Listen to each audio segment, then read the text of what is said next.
എന്തൊരു സഹോദരങ്ങള്, ഈ ഷഹർ മുബാറക്കിലേക്ക് കയറണം. അല്ലാഹുവിന്റെ ഹബീബിന്റെ ശറഫാക്കപ്പെട്ട 2-3 കഷ്ടം മുടികൾ അവിടെ ഉണ്ടായതുകൊണ്ട് നിങ്ങൾക്കെന്താണ് ദോഷം? മറ്റൊന്നുമല്ല, ബിദഈ പ്രസ്ഥാനക്കാർ അതിനെ ശക്തമായി എതിർക്കുന്നവരും ചവിട്ടിത്താഴ്ത്തുന്നവരുമാണ്. അതുപോലെ അവർക്ക് ചൂട്ടുപിടിച്ചു കൊടുക്കാൻ മറ്റൊരു ശൈലിയിൽ ഈ ആളുകൾ പോയി എന്നല്ലാതെ മറ്റൊന്നുമില്ല. നിങ്ങൾ മനസ്സിലാക്കണം. അതുകൊണ്ട് അത്തരം കാര്യങ്ങൾ പറഞ്ഞ് തെറ്റിദ്ധരിപ്പിക്കുന്ന ആളുകളെ തെറ്റിദ്ധാരണയിൽ നിങ്ങൾ കൊടുക്കണ്ട. രാഷ്ട്രീയം എന്ന് പറയുന്നത് സമസ്ത കേരള ജമിയത്തുൽ ഉലമ എന്നും ഒരേ നയമാണ്. ഞാൻ പറഞ്ഞത് നിങ്ങൾ കേട്ടിട്ടില്ലേ? ഞങ്ങൾക്ക് മാറ്റമില്ല. ഈ പ്രാവശ്യം ഉരുട്ടിമറിച്ച് പല വിധത്തിലും പറയിപ്പിക്കാൻ പല ആളുകളും നോക്കി.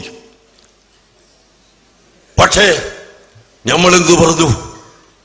മതേതര ജനാധിപത്യ കക്ഷി ഇവിടെ ജയിക്കണം.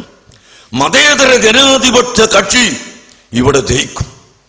അതാരാണ് നല്ലത്, ആരാണ് നല്ലതല്ലാത്തത് എന്ന് ജനങ്ങൾ നോക്കി പിടിച്ചുകൊള്ളട്ടെ.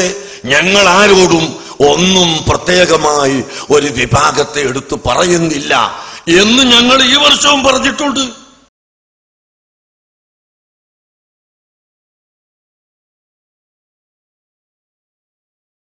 ലോക്സഭാ തെരഞ്ഞെടുപ്പ് ആസന്നമായിരിക്കുന്നു. രാജ്യം ആര് ഭരിക്കണം എന്നാണ് താങ്കളുടെ അഭിപ്രായം? കോൺഗ്രസ് ആണോ, BJP ആണോ, അതോ മറ്റേതെങ്കിലും മുന്നണിയാണോ, പാർട്ടിയാണോ? മതേതര ജനാധിപത്യ പാർട്ടിയാണ് ഇവിടെ ഭരിക്കേണ്ടത്. അത് പാർട്ടിയുടെ പേരിലോ അല്ലെങ്കിൽ അവരുടെ ഗുണത്തിലോ അല്ല. മതേതര രാഷ്ട്രം, ജനാധിപത്യ വിശ്വാസികൾ, അവർക്ക് നിലനിൽപ്പുള്ള ഒരു ഭരണം ഇവിടെ ആവശ്യമാണ്. അത് ആരാണെന്ന് ജനങ്ങൾ തെരഞ്ഞെടുക്കും എന്നതാണ് ഞങ്ങളുടെ വിശ്വാസം. അതിലിപ്പോ കോൺഗ്രസ് ആണ്. ഇപ്പോൾ മതേതരമാണെങ്കിൽ തീർച്ചയായും നമ്മൾ BJPയെ മാറ്റി നിർത്തി സംസാരിക്കേണ്ടി വരും. കോൺഗ്രസ് ആണോ അതിൽ കൂടുതൽ ഭേദം? പ്രത്യേകിച്ച് കോൺഗ്രസിനെ പിന്തുണച്ചിരുന്ന ഇടതു പാർട്ടികൾ ഒരു മതേതര ബദലിന് വേണ്ടി, ഒരു 3ാം ബദലിന് വേണ്ടിയുള്ള ചർച്ചകൾ നടത്തിക്കൊണ്ടിരിക്കുന്ന കാലഘട്ടമാണത്. അല്ലെ, 3ാം ബദൽ വന്നാൽ 3ാം ബദലും ആവാം. പക്ഷെ വരുമോ എന്നുള്ളത് അവർ രാഷ്ട്രീയക്കാർ തീരുമാനിക്കേണ്ടതാണ്. മതേതര രാഷ്ട്രീയം ആണ് വേണ്ടത് എന്നതിൽ സംശയം ഇല്ല. അത് പാർട്ടിയുടെ പേര് പറയേണ്ട ആവശ്യം. ഇക്കാര്യത്തിൽ ഒരു പൊതുപ്രവർത്തകൻ കൂടിയായ താങ്കൾക്ക് ഇക്കാര്യത്തിലുള്ള ഒരു പ്രതീക്ഷ എന്താണ്, ഒരു പ്രവചനം എന്താണ്? എന്റെ വ്യക്തിപരമായ നിലയിൽ പറഞ്ഞാൽ ഇവിടെ തീർച്ചയായും നിലവിലുള്ള കക്ഷികളിൽ ജനാധിപത്യ മതേതര രാഷ്ട്രീയ കക്ഷികൾ ഇവിടെ വരും എന്നാണ് എന്റെ പ്രതീക്ഷ. താങ്കളെ സംബന്ധിച്ച് മുസ്ലിം ലീഗിന്റെ നിലപാടിൽ ഇപ്പോൾ പല കാര്യങ്ങളിലും ലീഗ് എടുക്കുന്ന നിലപാട് സംബന്ധിച്ച് താങ്കളുടെ അഭിപ്രായം എന്താണ്? ലീഗിനെ സംബന്ധിച്ചുള്ള താങ്കളുടെ നിലപാടിൽ എന്തെങ്കിലും മാറ്റം വന്നിട്ടുണ്ടോ? ഞങ്ങൾക്ക് ഒരു രാഷ്ട്രീയ പാർട്ടിയോടും പ്രത്യേകമായ ഒരു നിലപാട് ഇല്ലെന്നുള്ളത് നേരത്തെ ഇവിടെ വ്യക്തമാക്കപ്പെട്ടിട്ടുള്ളതാണ്. രാഷ്ട്രീയ പാർട്ടികളുടെ നയവൈകല്യങ്ങളും അവരുടെ ചില നീക്കങ്ങളും ശരിയല്ലാതെ വരുമ്പോൾ അവർക്ക് പരാജയം സംഭവിക്കുകയും നേരെ ചൊവ്വെ നടന്നാൽ വിജയം വരികയും ചെയ്യുക. ഇതാണ് അനുഭവം, സത്യവും അതാണ്. അതല്ലാതെ ഞങ്ങൾക്ക് യാതൊരു മാറ്റവുമില്ല. മാറ്റം എല്ലാം അപ്പുറത്ത് അങ്ങോട്ടും ഇങ്ങോട്ടും എല്ലാം ഉണ്ടാവാം. പൊതുവെ മുസ്ലിം സമുദായത്തിന് ലീഗിനേക്കാൾ മെച്ചപ്പെട്ട ഒരു രാഷ്ട്രീയ പാർട്ടി നാട്ടിലുണ്ട് എന്ന് തോന്നുന്നുണ്ടോ?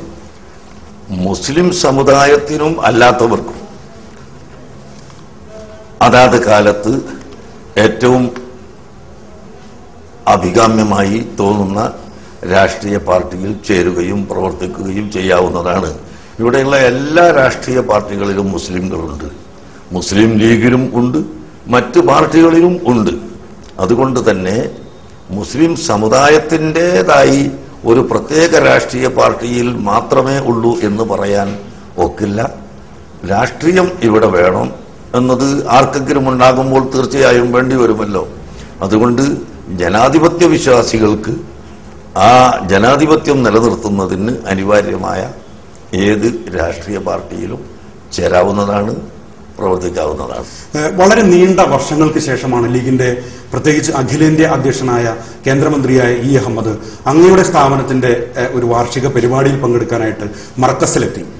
അപ്പോൾ ഇതിൽ നിന്ന് പൊതുസമൂഹം കരുതുന്നത് അല്ലെങ്കിൽ മാധ്യമ സമൂഹം കരുതുന്നത് താങ്കൾക്ക് ലീഗിനോടുള്ള നിലപാടിൽ എന്തെങ്കിലും രീതിയിൽ അയവ് വന്നിട്ടുണ്ട് അല്ലെങ്കിൽ കുറച്ചുകൂടി അടുക്കുന്നു എന്ന മട്ടിലാണ്. അതുകൊണ്ടാണ് അത് വിശദമാക്കാൻ പറഞ്ഞത്. നിങ്ങൾ മനസ്സിലാക്കിയതിന്റെ നേരെ വിപരീതമാണ് സത്യം. ഞങ്ങളുടെ സമ്മേളനത്തിലും ഞങ്ങളുടെ സ്ഥാപനത്തിലും ഇതിനു മുമ്പും എല്ലാ രാഷ്ട്രീയ വിഭാഗവും വന്നിട്ടുണ്ട്. കൂട്ടത്തിൽ മുസ്ലിം ലീഗുകാരും വന്നിട്ടുണ്ട്. ഇനി കൂടുതൽ വന്നിട്ടുണ്ടെങ്കിൽ അവരുടെ നയത്തിൽ മാറ്റം വരുന്നു എന്നല്ലാതെ ഞങ്ങളുടെ നയത്തിൽ മാറ്റമില്ല. ഞങ്ങൾക്ക് മർക്കസ് എന്ന ഈ സ്ഥാപന സമുച്ചയം അതിൻ്റെ കവാടം തുറക്കപ്പെട്ടതാണ്.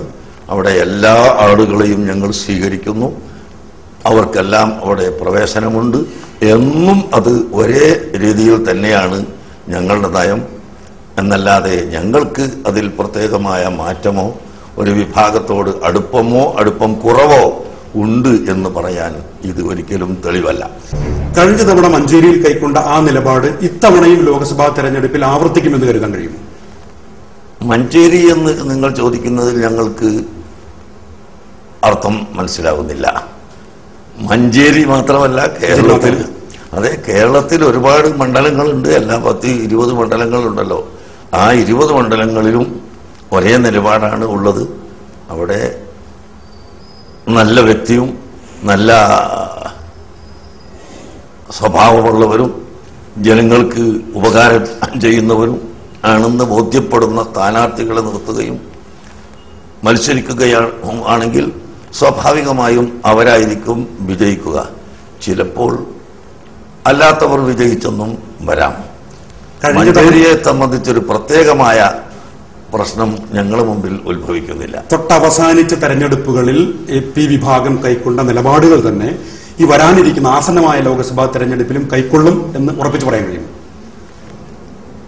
ഞങ്ങൾ ഓരോ സമയത്തും യുക്തമായ നിലപാടുകൾ കൈക്കൊള്ളും എന്നാണ് കഴിഞ്ഞ കാല അനുഭവം മനസ്സിലാക്കിയിട്ടുള്ളത്.